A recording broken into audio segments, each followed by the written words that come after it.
پھر اس قرآن کا مقصود کیا ہے؟ وہ ہدایت ہے۔ الف لام میم ذالک الکتاب لا ریب فیہ ھدی للمتقین، یہ کتاب کی پہلے اللہ نے ضمانت دی کہ یہ ہر شک و شبہ سے بالا تر کتاب ہے۔ دنیا میں کوئی یہ دعویٰ نہیں کر سکتا، نہ بولنے والا نہ لکھنے والا۔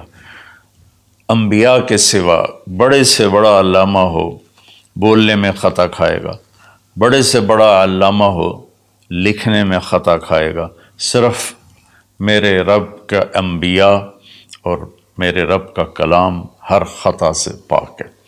تو یہ کس لیے ہے؟ ھدی للمتقین، یہ ہدایت ہے۔ ہدا یہ چونکہ عربی زبان ان کی تھی، تو اللہ تعالیٰ نے انہی کی سبحان اللہ انہی کے استعمال کے مطابق جب قرآن کو اتارا تو وہ ہل کے رہ گئے۔ ہدا ویسے تو کہ سیدھا راستہ، لیکن ہدا اس چٹان کو کہتے ہیں جو سمندر میں ابھری ہوئی ہو، پانی سے باہر نکلی ہوئی۔ سمندر کے اندر بے شمار پہاڑ ہیں جو ہمارے زمینی پہاڑوں سے زیادہ ہیں، تو کہیں کہیں وہ اوپر نکل آتے ہیں، اور ان پر جب سورج کی چمک پڑتی ہے تو وہ چوٹیاں روشن ہو جاتی ہیں۔ اس روشن چوٹی کو عرب جب سفر کرتے تھے یا دوسرے بھی جب بحری سفر کرتے تھے تو ان کو نشانی بناتے تھے کہ یہ پہاڑ کی چوٹی فلاں جگہ کا پتہ بتاتی ہے، یا سمجھیے جدہ کا پتہ بتاتی ہے، یہ یمبو کا پتہ بتاتی ہے، یہ خلیج عقبہ کا پتہ بتاتی ہے۔ ایک مثال دے رہا ہوں۔ تو ہدا اس پہاڑ کی چوٹی کو کہتے ہیں جس کو دیکھ کر بحری جہاز اپنی سمت اور راستے کو صحیح کرتے تھے اور منزل تک پہنچتے تھے۔ تو اللہ نے اس کتاب کو ہدا فرمایا ہے کہ انسانی سمندر میں، انسانی زندگی کی کشتی کے لیے، میں پھر دہراتا ہوں، انسانیت کے سمندر میں انسانی زندگی کی کشتی کے لیے یہ جو قرآن ہے، یہ وہ چوٹی ہے پہاڑ کی جس سے تم راستہ پاتے ہو اور جس سے تم اپنی منزل تک پہنچتے ہو۔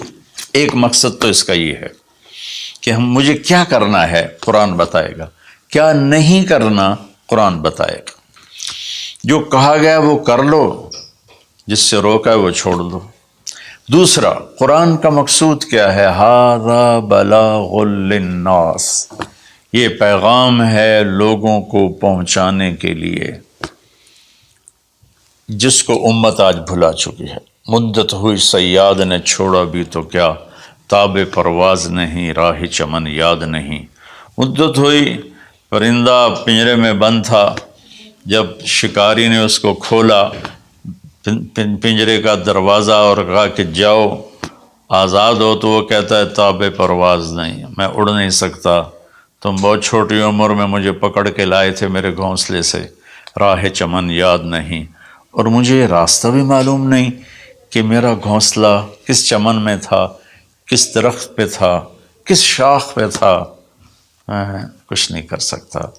اس وقت امت خواہشات کے پنجرے میں اس طرح بند ہوئی ہے کہ راہ چمن یاد نہیں، تاب پرواز نہیں، راہ چمن یاد نہیں، کہ اللہ تعالیٰ نے ہمیں یہ سورہ ابراہیم کے آخر میں ھذا بلاغ للناس، یہ لہجہ ہے قرآن کا یہاں، ھذا بلاغ للناس، یہ پیغام ہے لوگوں کو پہنچانے کے لیے، وَلِيُنذَرُوا بِهِ، تاکہ انہیں خبردار کیا جا سکے، وَلِيَعْلَمُوا، تاکہ وہ جان لیں، أَنَّمَا هُوَ إِلَٰهٌ وَاحِدٌ وَلِيَذَّكَّرَ أُولُو الْأَلْبَابِ، کہ ایک ہی اللہ ہے، ایک ہی معبود ہے، ایک ہی الہ ہے، ایک ہی مدد کے قابل، ایک ہی پکارے جانے کے قابل، ایک ہی ہے جس کو پکارنا بھی ہے، بلانا بھی ہے، مانگنا بھی ہے، جھولی بھی پھیلانی ہے۔ یہ اس کا دوسرا مقصد ہے۔ اس امت کو ایسا نبی ملا جس کے بعد کوئی نبی نہیں آئے گا، کوئی نبی نہیں آئے گا۔ نبی اللہ بھیجتا ہے، خود بخود کو انسان نبوت کا دعویٰ کرے تو اس سے وہ نبی نہیں بنتا ہے۔ تو نبی اللہ بھیجتا ہے اور اللہ پسند کرتا ہے، تو ہمارے نبی آخری ہیں، لہٰذا اس کتاب کا پیغام دنیا کو پہنچانا ہم سب کے ذمہ ہے کہ ہم انہیں بتائیں کہ بھائیو آگے ایک زندگی آ رہی ہے۔